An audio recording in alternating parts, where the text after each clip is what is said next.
உபத்திரவப்பட்டவனுடைய உபத்திரவத்தை அவர் அற்பமாக எண்ணதில்லை. மனுஷங்கிட்ட போய் நீ சொல்லி பாருங்கள்.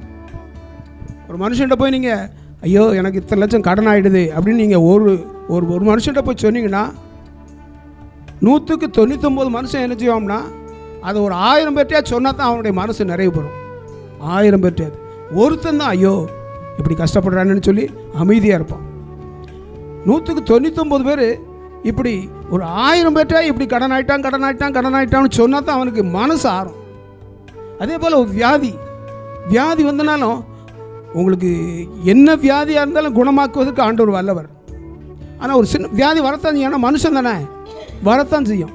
ஆனால் பாருங்கள், சின்ன வியாதியாக இருந்தாலும் அவங்கள ஊரோட பறைசாற்றி அவங்கள அந்த அந்த அந்த நிந்தனையாலே அவங்க இறந்து போனாங்க. இப்படிப்பட்ட காரியங்களை தான் மனுஷன் செய்வான். அதனால் ஆண்டவர் சொல்கிறாரு, உபத்திரவப்பட்டவனுடைய உபத்திரவத்தை அவர் அற்பமாக எண்ணாமலும் அருவருக்காமலும் தம்முடைய முகத்தை அவனுக்கு மறைக்காமலும் இருந்து தம்மை நோக்கி அவர் கூப்பிடுகளை அவனை கேட்டருளினார் என்று சொல்லி வேதத்திலே நாம் வாசிக்கிறோம். உங்களுடைய வாழ்க்கையிலே கஷ்டப்படுகிறீங்களா, உபத்திரவப்படுகிறீங்களா, தேவனை நோக்கி கூப்பிடுங்கள். அவர் அற்பமாக எண்ண மாட்டாருங்க. அவர் எந்த விதத்தில் உங்களை அருவருக்க மாட்டாருங்க.